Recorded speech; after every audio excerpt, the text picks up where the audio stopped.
I wasn't planning to do a video on this. I was planning to just get out here and have some therapeutic digging. But looks like I found a really nice spot.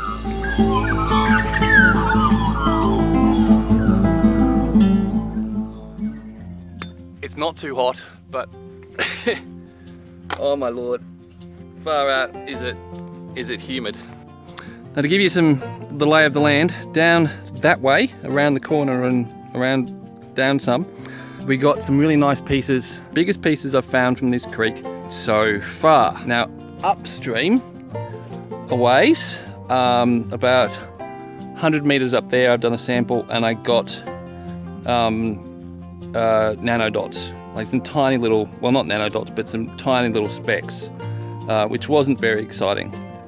So now somewhere between up there and, you know, down there is, I think, a place that's producing decent gold from these banks. Whether it's a pocket that the old timers missed, or it's coming from mullock, from stuff that the old time, and there's bits the old timers missed. But anyway, now Chris from Vogus Prospecting has recently done a series of videos on sandbars and working them to find gold. Now, I was already having the, I'd already sort of been having that theory, because what I thought I could see in places like this is that there'd been a flood which had moved things around, like the big heavy stuff, and then over the top of that there was this finer layer of gravels and sands, and that's a feature that I'd seen a lot, but I hadn't really worked any of them because I didn't want to open up like an inside bank like this without being able to get back to it and finish it if it turned out to be good. And today I was just coming up to do some more sampling to try and, you know, nail down the source of that chunky gold. And I came across this inside bend, see there? And it's got that log as an obstruction that has fallen into the water, and it's sat there and been an obstruction since, you know, for however long it's sat there. And the obstruction's on the inside bend, which is great, and behind it, which is a bit hard to see because of all my stuff, you've got this sand covering.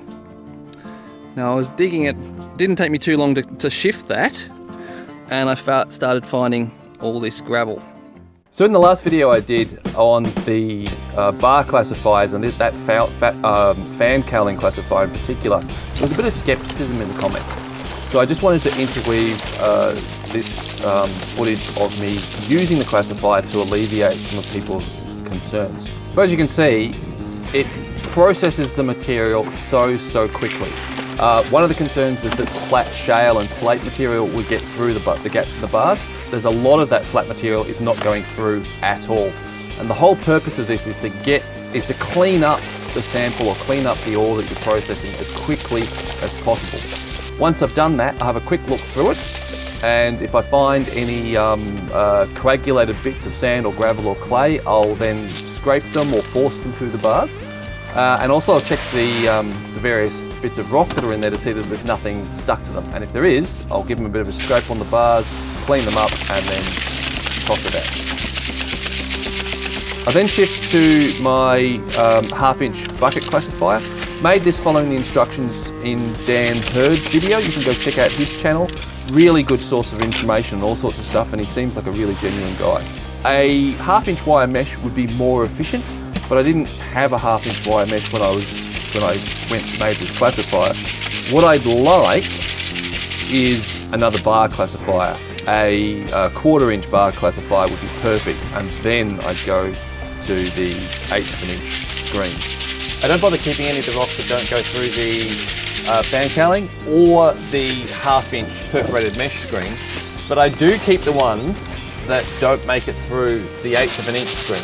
Now, the reason for that is a nugget that doesn't get through a half-inch screen is going to be really easy for a metal detector to pick up, whereas one that doesn't get through a 1/8 of an inch screen, they might miss.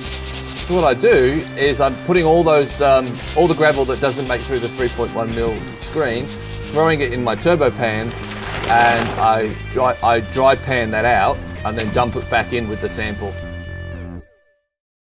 Now we've had a bit of rain today, but hasn't penetrated very much, so I'm dry classifying.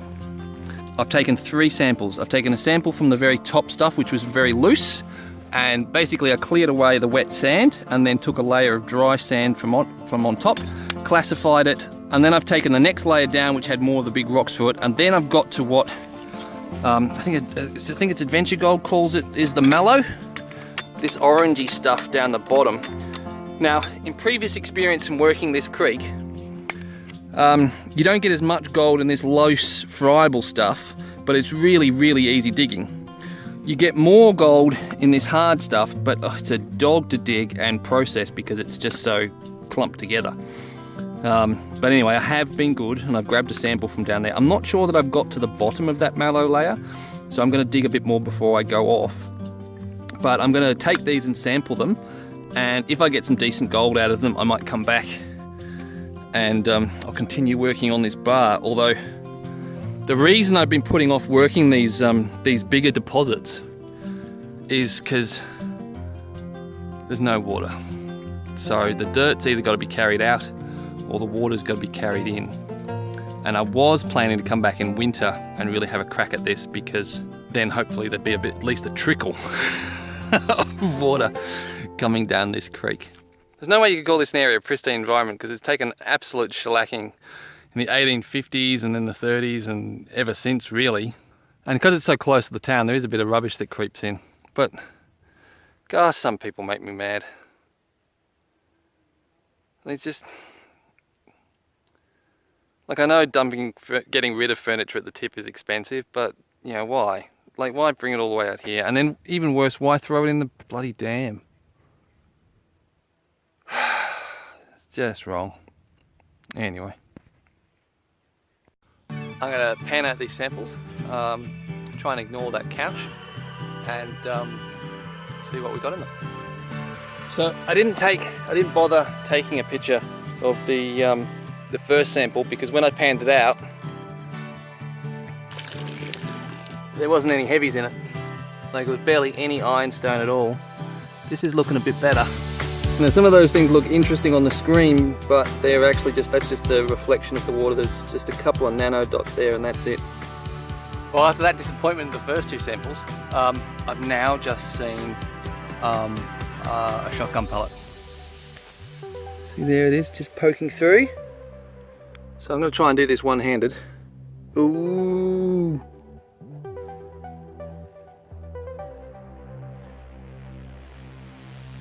Look at that. That is nice. So nothing in the first 2, but that's from the mallow. That's nice. I'm not sure it's worth the effort so far, but that's a good start. So I reckon it'd be worth going back and digging some more there. That piece is nowhere near as exciting as the other, but at least it's another piece. But 2 pieces, 2 reasonable pieces. Well, that's not a reasonable piece, that's a speck. You know, that's a speck, that's not a piece. 2 pieces from half a bucket of unclassified material. That's not bad. It's a reasonable sized pieces too, and I'm not sure I got to the bottom of the mallow, so it might get better as we go down. So I reckon that's worth going back for.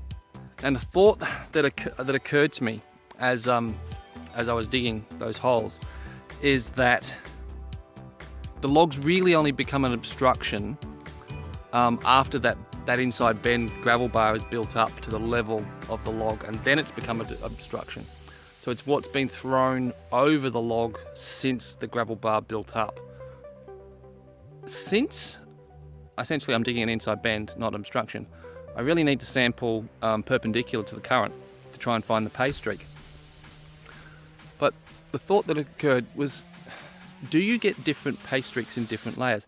Because the loose friable layer is a distinct layer. It's very loose and it's very friable. You can pick it up, you can crumble it in your hands, you can put it through a classifier sieve really easily, especially my pedestal fan classifier. It basically just falls straight through. It's very easy to process or classify, get rid of the other boring bits. And then you get to that mallow layer, which is very hard and calcified. So what I was wondering is if the pay streak would be in a different spot in that layer. So would I need to run a line of perpendicular samples through the friable layer and then also through the mallow layer to find the two different pay streaks, or is the pay streak going to basically be in the same spot? Now, if you're a new, more experienced prospector and you know the answer to that, could you please tell me, and all the other novice prospectors who are watching this, your experience, because we would love to know. Yeah. But anyway, I'm going to go back, and since I've got to go home to, cut and edit and prepare this video for publication, I'll include some shots after this of what gold I got at. So I hope you enjoyed this. So have fun and have a look at the gold, hopefully in the shot to come. Yeah, catch you around. Bye-bye.